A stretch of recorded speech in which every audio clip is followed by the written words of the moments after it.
یہ اللہ کا عذاب ہے یا کیا ہے کہ خوفناک زلزلے نے ایک بار پھر در و دیوار ہلا کر رکھ دیے۔ خوفناک زلزلے نے آزاد کشمیر میں تباہی مچا دی اور ملبے تلے دب کر 25 افراد جاں بحق اور 300 سے زائد زخمی ہو گئے۔ خوفناک زلزلے نے آزاد کشمیر میں تباہی مچاتے ہوئے میرپور اور قریبی قصبے جاتلاں میں متعدد عمارتیں، مکانات اور دیواریں منہدم کر دیں۔ ملبے تلے دب کر 25 افراد جاں بحق اور 300 سے زائد زخمی ہو گئے۔ اسپتالوں میں جگہ کم پڑ گئی، سڑکوں اور نہر اپر جہلم میں شگاف پڑ گیا، 2 پل ٹوٹ گئے، درجنوں گاڑیاں دھس گئیں۔ یہ عذاب الہی ہے یا کیا ہے؟ انسان کو اس وقت اب سوچنا ہوگا، مسلمانوں کو اب سوچنا ہوگا، پاکستانیوں کو اس پر سوچنا ہوگا کہ یہ عذاب ان پر کیوں ٹوٹتے ہیں۔ جاں بحق افراد میں خواتین اور بچے بھی شامل ہیں۔ بجلی کے پول گرنے سے مواصلاتی نظام بھی درہم برہم ہو چکا ہے۔ اس تمام تر ضمن میں سوال یہ پیدا ہوتا ہے کہ زلزلے کیوں آتے ہیں؟ زلزلے کے باعث جہلم میں بھی کئی چھتیں اور دیواریں گری ہیں اور گھر کی دیوار گرنے سے ایک خاتون جاں بحق ہو چکی ہے، کئی افراد زخمی ہو چکے ہیں۔ 5.8 شدت کے زلزلے سے قصبہ جاتلاں سب سے زیادہ متاثر ہوا، جہاں ہر طرف تباہی کے مناظر ہیں۔ نہر اپر جہلم میں شگاف سے جاتلاں اور میرپور کے درمیان سڑک کا 2 کلومیٹر حصہ بہہ گیا، منڈا سمیت 2 پل ٹوٹ گئے، کئی علاقے زیر آب آ گئے، جبکہ نہر کو بند کرنا پڑا۔ کیا یہ ایک عام بات ہے؟ کیا یہ اللہ سبحانہ وتعالیٰ کا عذاب نہیں ہے؟ ہمیں اس عذاب سے کیسے بچنا ہوگا؟ زلزلے کے اسباب پر اسلامی نقطہ نظر کیا ہے، یہ بھی جان لیجئے۔ اور سب سے پہلے اس ویڈیو کو سنتے ہوئے شیئر کا بٹن بھی دبا دیجئے، لائک کا بٹن بھی دبا دیجئے اور ساتھ ہی ساتھ توبہ استغفر اللہ بھی کرتے رہیے کہ اللہ تعالیٰ ہمیں اس عذاب سے بچائے، اور لوگوں کو اس ویڈیو کے ذریعے سے ترغیب دلائیے کہ لوگ اس ویڈیو سے ہی شاید آپ کے شیئر کرنے سے، لائک کرنے سے ہی شاید توبہ کرنے والے بن جائیں۔ پاکستان کے بعض علاقوں میں حالیہ زلزلے سے بہت تباہی پھیلی ہے، بہت سے لوگ اس کا شکار ہو کر چل بسے ہیں اور سینکڑوں شدید زخمی اور مالی نقصانات اس کے سوا ہیں۔ جب سے دنیا بنی ہے تب سے اب تک اور تا قیامت آفات و حوادث پیش آتے رہیں گے۔ ضرورت اس بات کی ہے کہ آفات و بلیات کے اسباب و عوامل اور عناصر معلوم کر کے ان کی روک تھام کا بندوبست کیا جائے۔ یہ عقل انسانی کے عین مطابق بھی اور وقت کا اہم تقاضا بھی ہے۔ بعض لوگ زلزلے کو محض سائنس کا ہی کرشمہ تصور کرتے اور اس کے اسباب کو سائنسی وجوہات کے زاویے سے ہی پرکھتے ہیں، جبکہ اہل اسلام کا اس کے بارے میں نظریہ وہی ہے جو قرآن و سنت سے ماخوذ ہے۔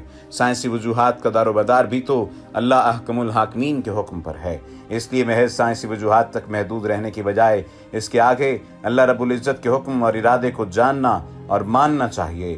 دنیا میں جو کچھ فساد رونما ہوتا ہے، اس بارے میں اللہ رب العزت کا واضح ارشاد موجود ہے کہ بر و بحر میں فساد لوگوں کے اپنے کرتوتوں کا کیا دھرا ہے۔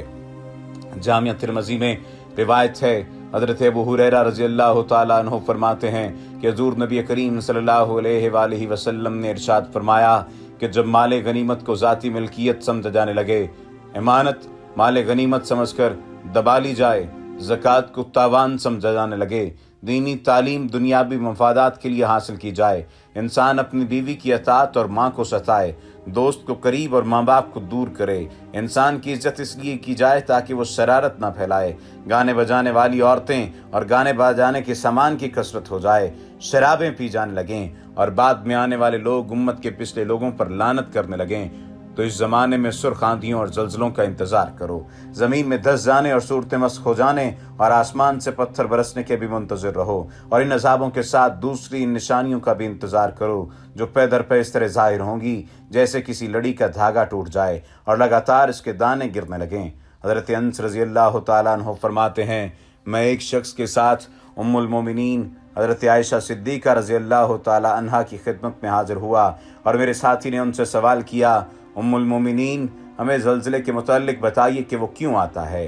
اس کے جواب میں انہوں نے فرمایا، جب لوگ زنا کو حلال کر لیں، شراب پینے لگیں اور گانے بجانے کا مشغلہ اپنا لیں تو اللہ تعالیٰ کی غیرت جوش میں آتی ہے اور زمین کو حکم ہوتا ہے کہ زلزلہ برپا کر دے۔ بس اگر اس علاقے کے لوگ توبہ کر لیں اور بدعمالیوں سے باز آ جائیں تو ان کے حق میں بہتر ہے، ورنہ ان کے لیے ہلاکت ہے۔